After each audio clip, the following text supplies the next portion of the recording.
오늘은 로마서 또 1장에서 8장 전반적인 좀 내용을 통해서 하나님과 복음의 점진적인 좀 계시라는 좀 주제로 이제 나누겠습니다. 하나님과 복음의 점진적으로 계시되어 왔는데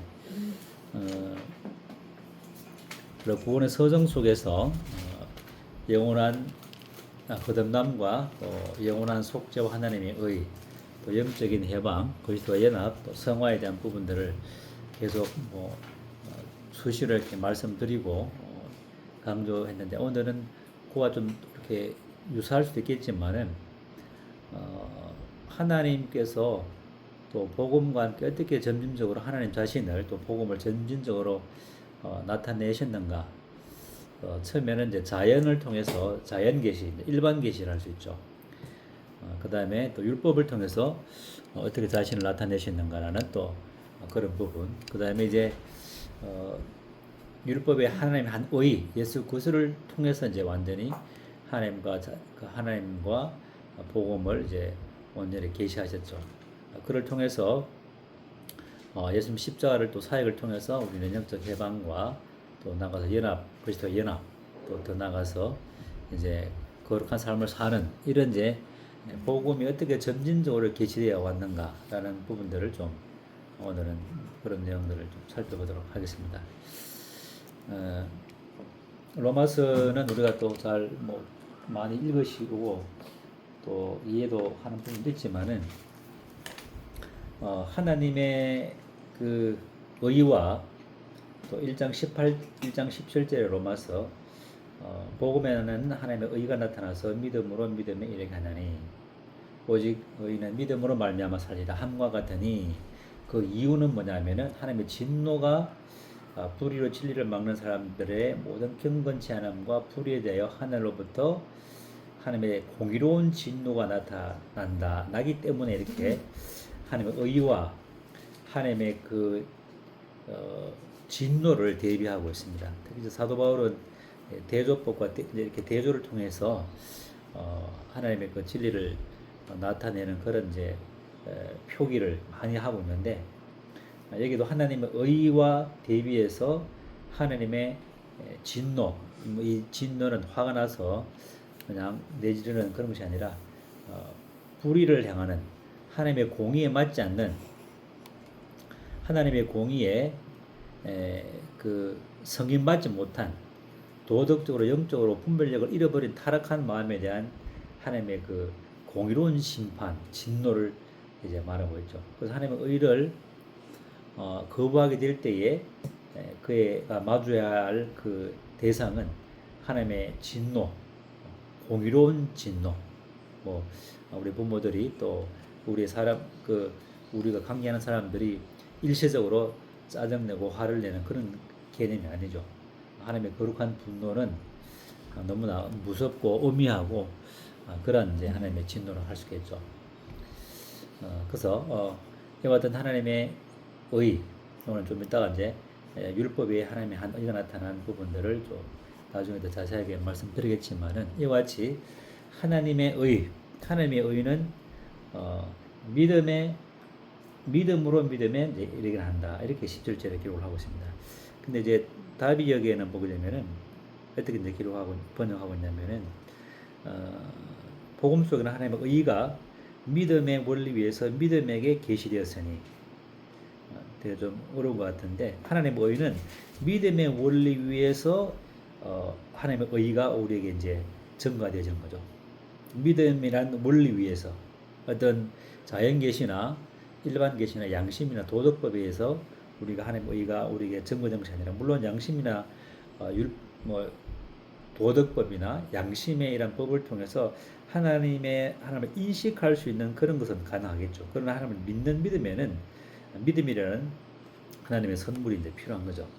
그래서 하나님의 의를 받기 위해서는 믿음의 원리 위에서 작동하고, 믿음의 원리 위에서 믿음에게 계시되어지는, 그래서 오직 믿음도 우리 것은 또 우리 것이 아니죠. 그 자연 계시와 또 어떤 면에서는 양심과 도덕을 통해서 주님께서는 자연인들에게 계속 터치하시죠. 삶 가운데 자연 속에서 하나님의 신의 계심과 인간의 왜소함과 신의 광대함과 이런 것들을 인식하면서 양심이 더 각성되어지고 또 그런 각성된 영혼이 교회 나와서 교회 생활하다 보니까는 무엇을 하라 하지 말라는 율법에 부딪히면서 또 율법으로 말미암는 정죄 이런 것을 통해서 자신의 죄인 된 것과 또 하나님께 대해서 잃어버린 바 된 것과 또 하나님 없이 살아왔던 그 모든 삶이 죄인 것을 알고 이제 예수 그리스도를 믿음으로 붙잡는 그러므로 그 믿음을 그러한 여정 속에서 믿음을 통해서 주님께서 믿음을 그 마음 가운데 나타내심으로 말미암아 생명의 성령의 법을 통해서 말씀을 통해서 성령께서 말씀의 그 깨달음과 작용을 통해서 거듭나게 되는 이런 이제 하나의 그 과정을 할 수 있겠죠. 그래서 하나님의 의는 믿음의 원리에서 계시되어지는 그래서 이 믿음이 참 너무나 뭐 알파고 오메가를 할 수 있겠죠. 신앙생활에 구원받게 된다고 그렇고 구원받은 이후도 그렇고 영혼에 이르기까지 우리에게 참 믿음이 주님께서 우리에게 선물로 주어지는 이와 같은 믿음 또 성령께서 깨닫게 하시는 이와 같은 말씀의 바른 분별들 이런 것들은 너무나 중요한데 이러한 하나님의 의 그리스도와 동일한 하나님께서 주시는 그 의로운 의를 거부하게 될 때 그 사람에게는 부가적으로 하나님의 진노가 임하게 되어지는 이와 같은 것을 이제 하늘로부터 이제 하나님의 진노가 나타나게 되는 그런 현상을 이제 말씀하고 있습니다. 그래서 하나님의 의와 하나님의 진노의 대비 속에서 많은 인생들이 하나님의 그 의를 자연을 통해서 양심을 통해서 도덕을 통해서 부분적으로 계시했는데 그 부분적인 계시 속에서 반응을 하고 하나님께 나오면은 복이지만은 그렇지 않게 되면은 이제 하나님의 정말 불꽃 같은 하나님의 진노를 우리가 이제 마지막 심판 때 보게 되면은 하나님이 주님이 나타나심을 보고 너무나 무서워서 하늘아 우리를 덮어라 바위야 우리에게 떨어져서 어린 양의 진노에서 우리를 이제 벗어나게 해달라 이런 이제 부르짖음이 요한계시로 기록되었는데 하나님의 진노와 하나님의 의는 이렇게 하나님의 의는 놀라운 복이지만은 그러나 이 의를 거절하게 될 때는 이와 같이 우리가 감당할 수 없는 전무후무한 이제 심판을 받게 되는 것을 이제 말씀하고 있습니다. 그래서 하나님께서 이제 자연 계시를 통해서 이제 먼저 인간들에게 자신을 이제 알리셨죠. 1장 19절에 보게 되면 하나님을 알만한 것이 그들 속에 보입니다. 하나님께서 20절에 창세로부터 거의 보이지 않는 하나님의 그 모든 영원하신 능력과 신성을 하나님께서 만드신 만물에 분명히 이제 알려졌기 때문에 이제 그들은 이제 핑계치 못한다 그랬죠. 그래서 하나님은 자연을 통해서 계시했는데 이 자연을 통해서 계시한 인간의 반응은 뭐냐? 하나님이 참 절대자가 계시구나 이런 분들이 있는 반면에 많은 경우에 이제 반작용이라서 반작용. 하나님을 자연 속에서 계시하셨지만은 하나님을 알지만은 하나님을 영원롭게 하지 않는 이런 이제 역작용이 이제 부작용이 일어난 거죠. 인간의 죄성과 인간의 이 죄가 어떻게 이제 하나님의 말씀에 하나님의 계시에 반응하는가 하는 것들을 이제 보게 되어지죠. 그래서 하나님을 영원롭게도 하나님을 이렇게 자연 속에서 이 신의 그 광대함과 위대하심과 인간의 왜소함과 이것을 알았다면은 이 절대자를 향한 이 구도의 마음을 가져야 되는데 그렇지 않고 감사치도 않고 영화롭게도 하지 않고 도리어 이제 반대 것보다 더 악한 길로 반대로 가버렸죠. 썩지 아니를 23절에 썩지 않은 하나님의 영광을 이제 각양 이제 썩어질 사람의 형상, 새와 짐승과 또 곤충들, 동물들의 모양의 우상으로 바꾸었다. 참 하나님을 떠난 사람들의 하나님의 의를 거부한 하나님의 사랑을 거부한 사람들이 당하는 이와 같은 이제 그 역작용, 부작용이 무엇인가 하게 되고 이제 이러한 사람들에게 이제 당해지는 하나님의 심판이 무엇이냐. 물론 뭐 불의 심판도 있겠지만은 24절에 보게 되면은 그러므로 이런 상태에 있다 보니까는 하나님께서 그들을 그 마음에 그 육신의 마음의 정욕대로 더러움에 내어버려 두사 더러움에 내어버려 두시는 그냥 네 마음대로 하게 놔두는 마음의 정욕대로 그 더러움에 내려 버려주는 이와 같은 심판. 이제 부모가 자식에게 아무리 이렇게 교훈하고 채찍질해도 안 된다면 나중에 이제 뭐라 그러죠? 다른 사람들이 말하는 이제 호로자식이라는 호로자식. 그런 이제 상태로 이제 버려두는 거죠. 이게 이제 무서운 거죠. 뭔가 사랑의 그 노예가 될 것인가? 사랑은 어떤 면에서 즐거움이고 기쁨이지만은 이제 사랑 가운데 순종은 가장 큰 복이죠. 그래서 꽃비가 없다는 것은 그것은 자유가 아니라 이제 방종이죠, 방종. 그러나 이 시대 사람들은 하나님 없는 것을 자유로 이렇게 말하고 있죠. 이성 이기고 하나님 없는 삶이 정말 자유로운 삶이다 하지만 그것은 규범이 없는 자유는 그것은 방종이고 그 방종된 삶은 동일한 방종을 따른 사람들과 함께 어울리게 되지고 방종과 방종이 어울리면은 이제 역겨운 26절에 보게 되면은 하나님께서 그들을 부끄러운 욕심인데 이제 다윗에게는 역겨운 욕심에 버려졌다. 왜 역겨우냐면은 여자들도 순리대로 쓰지 않고 남자들도 순리대로 쓰지 않는. 그래서 요즘 시대는 이제 성의 구분이 없어지는. 내가 원하면 남자가 될 수 있고 내가 원하면 여자가 될 수 있고 이런 이제 역겨운 욕심에까지 나가게 되는. 그리고 28절에 그러므로 말미암아 더 이렇게 28절 이제 상실한 하나님을 마음에 하나님 두기를 싫어하며 하나님께서 그들에게 상실한 마음대로 내어버려 두시는. 그래서 하나님의 의를 거부하게 될 때에 역할들이 어떻게 이제 하나님께서 심판하시는가? 마음대로 버려두고 역겨운 욕심에 버려두고 성적으로도 그렇고 그다음에 상실한 마음과 육체가 완전히 하나님을 떠나게 되는 파괴된 그런 상태에. 그래서 예레미야 2장 13절에 죄라는 것은 생명의 그런 대신 하나님을 버린 것이 이제 죄인 것처럼 그 마음에 하나님 두기를 싫어하니까 하나님의 의를 거부하니까는 이런 이제 현상이 쭉쭉쭉 이렇게 더 나빠지고 더 악화돼서 돌이킬 수 없는. 그러므로 어떤 도덕적인 것도 무감해지고 양심도 무감해지는, 양심도 화인맞게 되지는. 그래서 열심히 진리의 말씀을 배우지만은 진리의 도에 이르지 못하는. 왜냐면 자기 사욕을 쫓을 소송을 드니까 자기 마음의 정욕을 자기가 좋아하는 말씀들만 취하니까 열린 마음으로 어린아이와 같이 믿음으로 말씀을 받아들이지 아니함으로 말미암아 도리어 그 믿음이 이제 믿음의 말씀이 해가 되어지는 이런 현상이 이제 생긴다는 거죠. 또 이제 그 자연 계시와 함께 이제 일반 계시라 할 수 있는 도덕을 통해서 하나님께서는 이제 자신을 또 계시하셨죠. 2장 1절부터 보게 되면은 그러므로 남을 판단하는 사람아 누구를 막론하고 내가 핑계하지 못할 것은 남을 판단하는 것으로 네가 너를 정죄하느니 판단하는 내가 같은 일을 행합니다. 근데 도덕적인 실제로 도덕률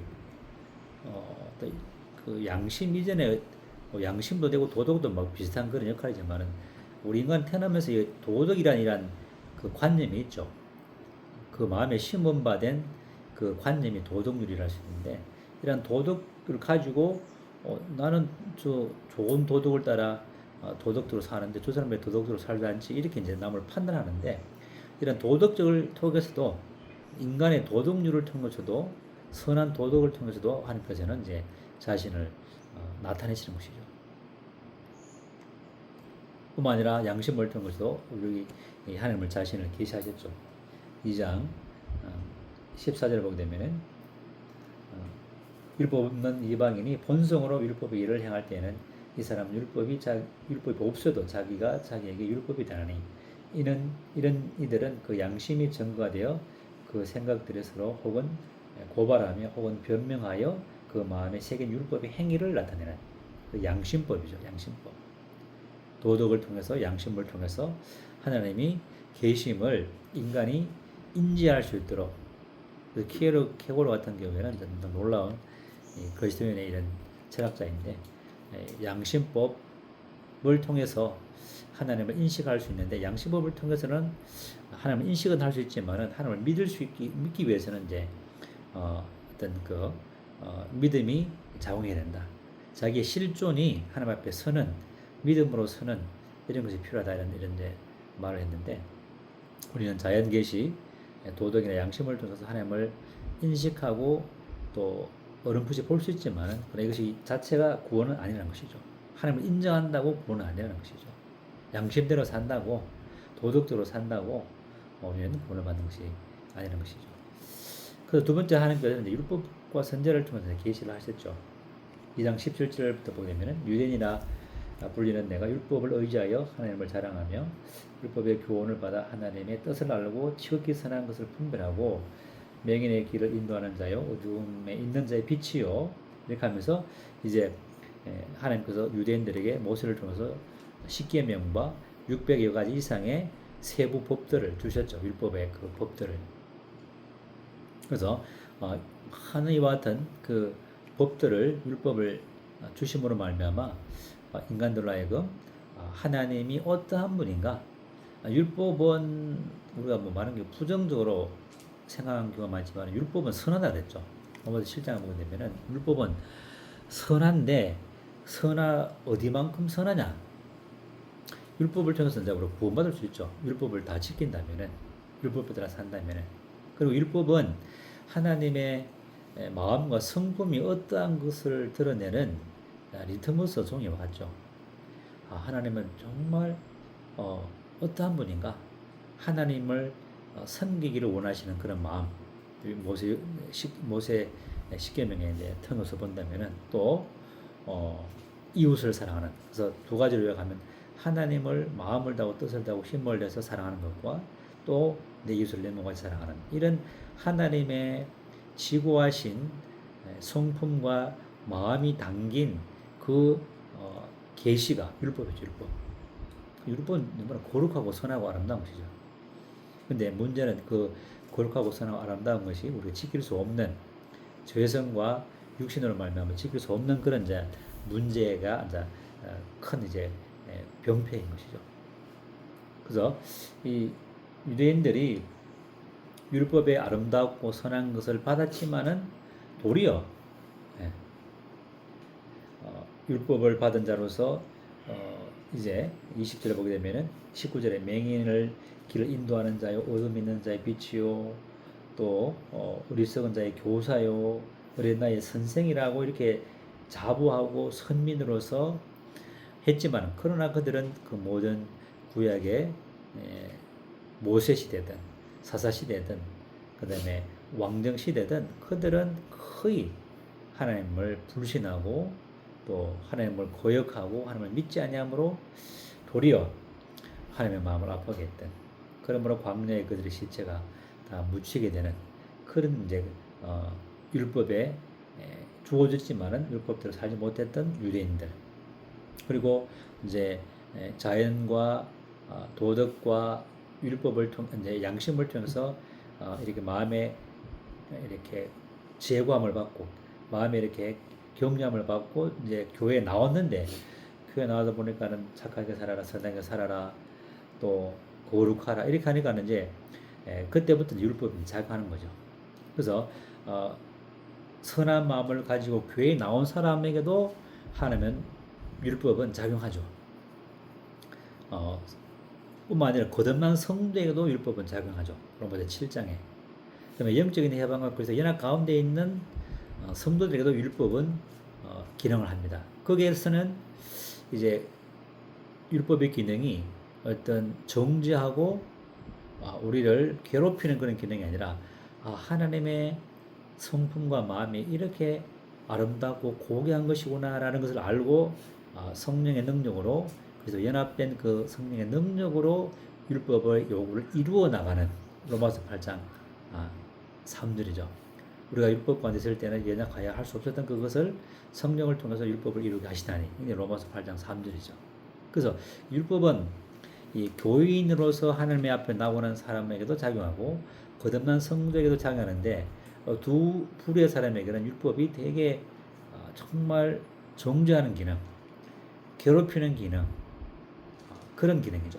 죄와 함께 합력하여서 정죄하고 우리를 괴롭히고 자유함을 주지 못하게 하는, 이런 이제 율법의 모황선 생활에 갇혀서 정말 율법의 정죄 가운데 이제 있게 되지는, 율법으로 또 죄를 깨닫게 하는, 너는 죄인이야, 죄를 지어서, 이런 이제 정죄하는 그러한 상황 속에서 이제 율법이 어떤 부정적인 방향으로 작용을 하게 된다는 것이죠. 그러나 이제 이와 같은 이제 율법과 선지자를 통해서 계시한 이 율법이 정말 내가 주님과 함께 죽고 주님과 함께 부활한 이 연합의 이 믿음과 또 이와 같은 지식 가운데 누리게 되지면은 율법이 정말 괴롭히는 그런 것이 아니라 하나님이 이렇게 아름다우신 분이구나, 너무나 사랑이 많으신 분이구나, 이렇게 하나님께서 아름답게 이 세상을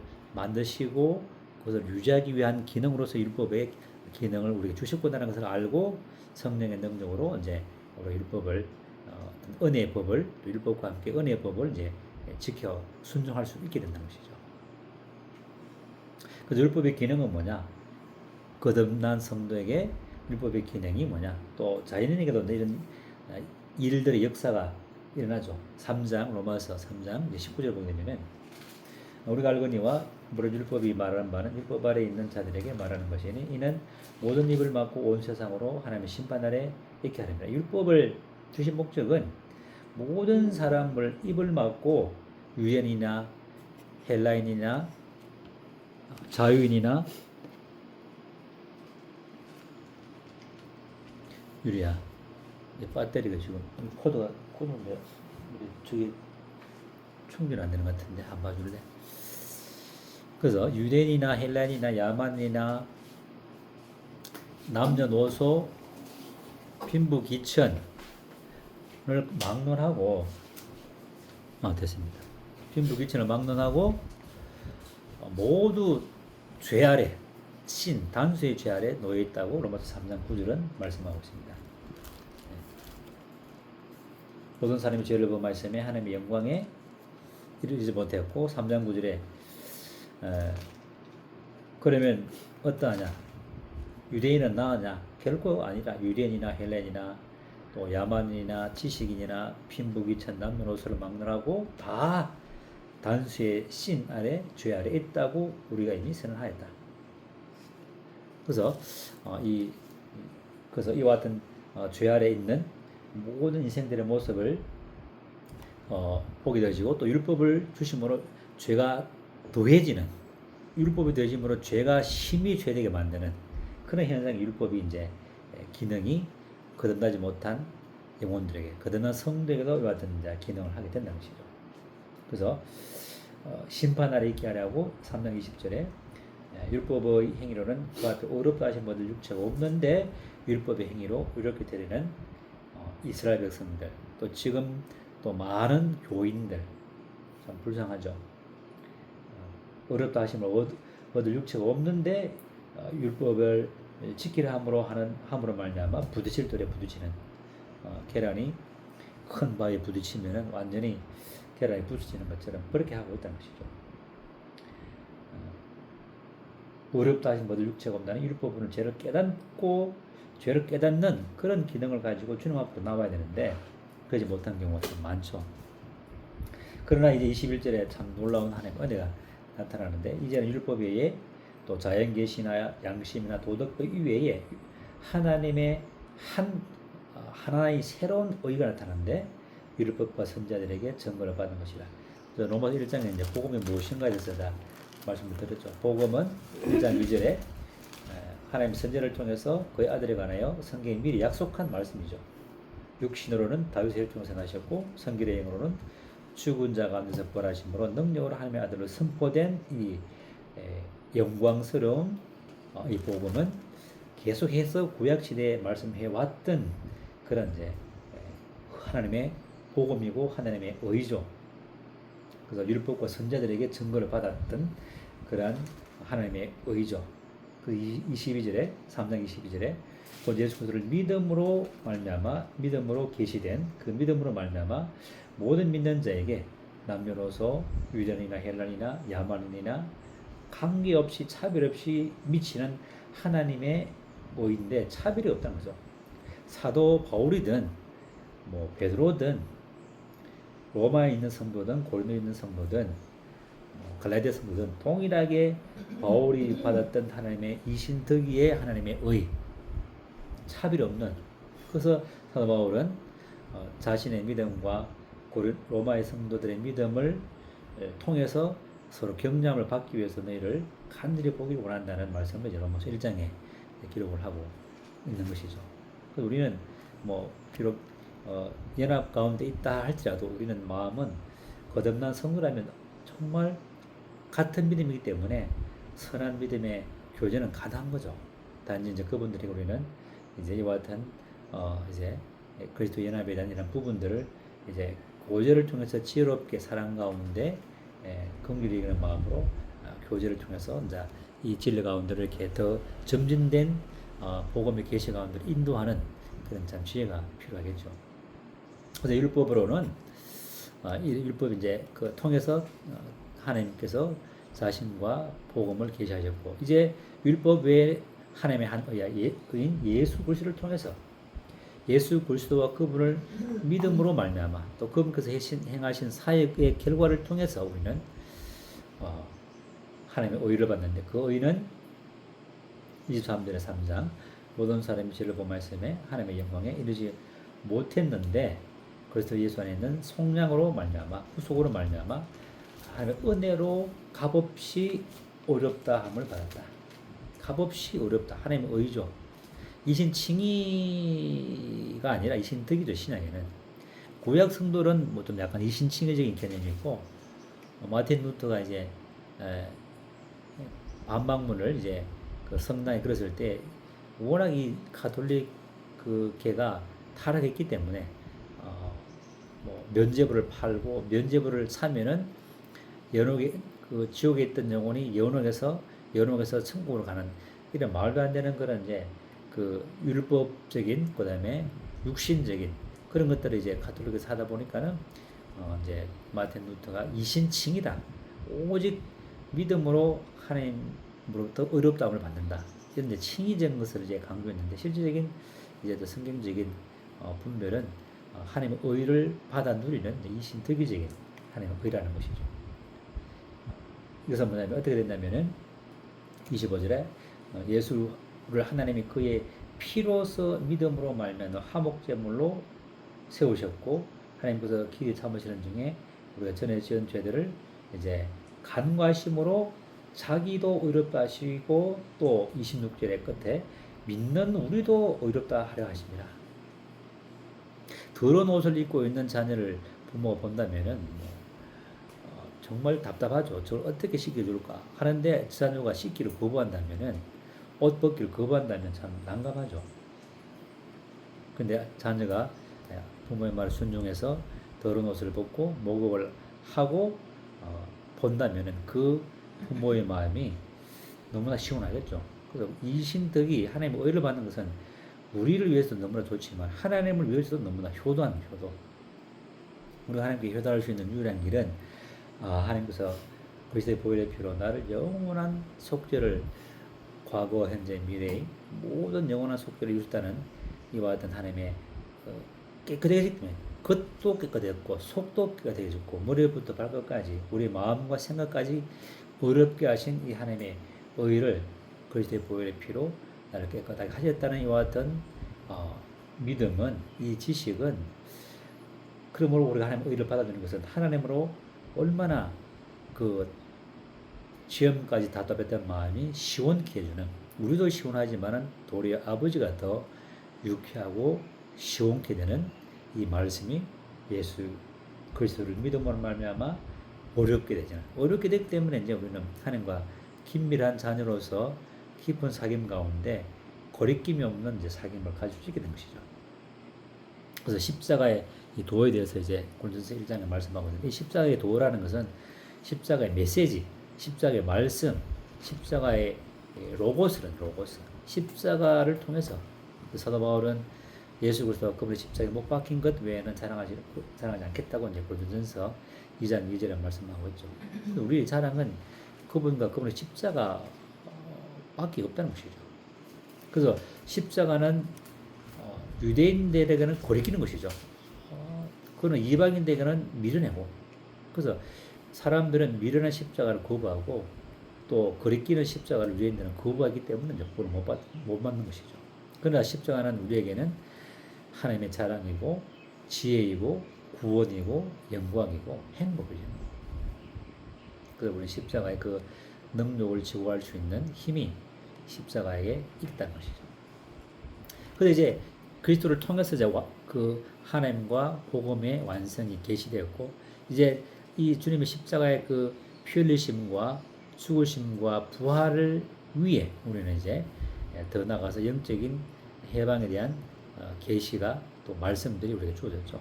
우리는 로마서 7장에 가서 로마서 이제 6장에 계속 본 것처럼 우리가 주님과 합하여 죽음의 침례 함께 침례를 받았고, 또 함께 부활할 때에 우리로 올라오실 때 우리가 함께 그 부활에 연합된, 그래서 우리 옛사람이 로마서 6장 6절에 우리가 알거니와 우리 옛사람이 예수와 함께 십자가에 못 박혔고, 그렇죠. 우리 옛사람이, 이 옛사람은 나죠. 나 끊임없이 나를 위하고 나에게 갇혀있고 나에게 고통당하는 이 육신은 바로 나고 옛사람이고 자아죠. 자아. 너무나 끈질긴, 거듭났지만은 우리 육신 가운데 있기 때문에 우리 옛자아는, 옛사람은 여전히 살아있다는 것이죠. 이 자아 부분과 나라는 것과 옛사람과 육신을 처리하지 않고는 결코 우리는 죄의 권능에서, 율법의 정죄에서, 죄책에서 벗어날 수 없다는 것이죠. 그럼 어떻게 이 죄책에서, 율법의 정죄에서 벗어날 수 있느냐? 열심히 율법을 행해야 되겠죠. 그래 말하면 이제 문제가 되겠죠. 그것이 아니라 내가 율법에 대해서 죽었다라는 이와 같은 주님의 말씀, 로마서의 말씀을 통해서 십자가에서 내가 죽었구나. 나라는 사람이, 옛사람이, 자아가, 육신이 율법에 대해서도 죽었고, 나라는 사람이 내가 그리스도 안에 십자가에 못 박혀 죽었나니, 나라는 이 존재가 죽었다는 것이죠. 십자가에서 이미.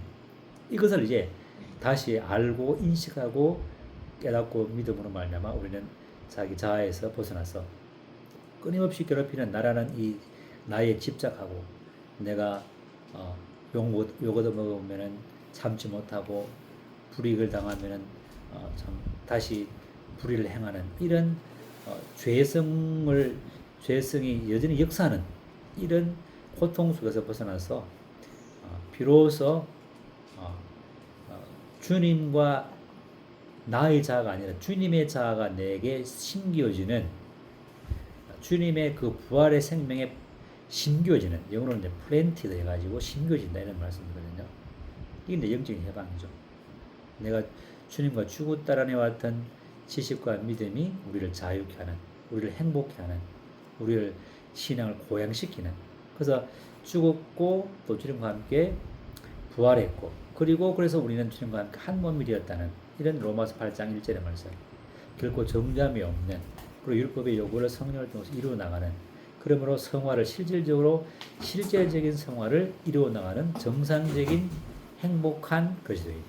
그래서 이 그리스도 연합 가운데 이제 들어오는 이런 그 복음의 점진적인 계시 속에 우리가 들어오게 될 때 우리는 참된 만족과 참된 기쁨과 참된 행복과 감사와 이것을 이제 주님으로 말미암아 누리게 되는, 이런 것이 바로 하나님께서 성경 가운데 하나님과 복음의 점진적인 계시 속에서 지금까지 바울을 통해서 완전하게 이제 우리에게 밝게 보여주신 것이죠.